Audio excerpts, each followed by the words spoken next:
रामकृष्ण हरी. योग संग्राम अध्याय 8.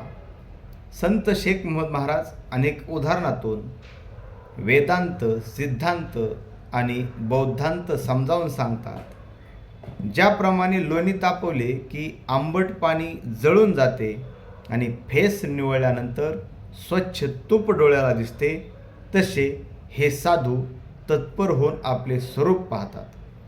मोठ्या प्रयत्नाने दुधातील तूप काढले, परंतु ते तूप पुन्हा दुधात मिसळत नाही, कारण तुपाने आपला स्वतंत्र गुणधर्म तयार केलेला असतो. तसेच हे साधू असतात. एकदा का आत्मज्ञान प्राप्त झालं तर पुन्हा ते मूळ स्वरूपात येत नाही, हा अनुभव आहे.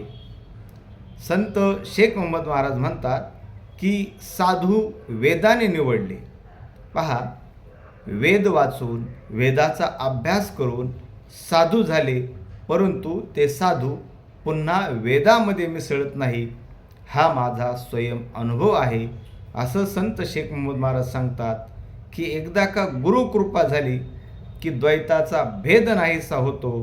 ज्याप्रमाणे अग्नीच्या साह्याने लोणी कढवल्यानंतर त्याच्यामध्ये लोणी, ताक आणि दुधाचा गुणधर्म शिल्लक राहत नाही, कारण तूप हा स्वतंत्र गुणधर्म तयार होतो. म्हणून संत शेख मोहम्मद महाराज एका ओवीतून म्हणतात, शब्द बोलणे ती तुका वेदांत, अनुभव चर्चा तो सिद्धांत, या दोन्ही विरहित बोधांत, स्वये साधू असतील. मग साधू कशा प्रकारचे येतं तर पहा, शब्दाने बोलणं हा झाला वेदांत आणि अनुभवाने केलेली चर्चा हा झाला सिद्धांत, आणि या दोन्ही विरहित जे आहे त्याला म्हणतात बौद्धांत. यामध्ये हे साधू असतात. रामकृष्ण हरी.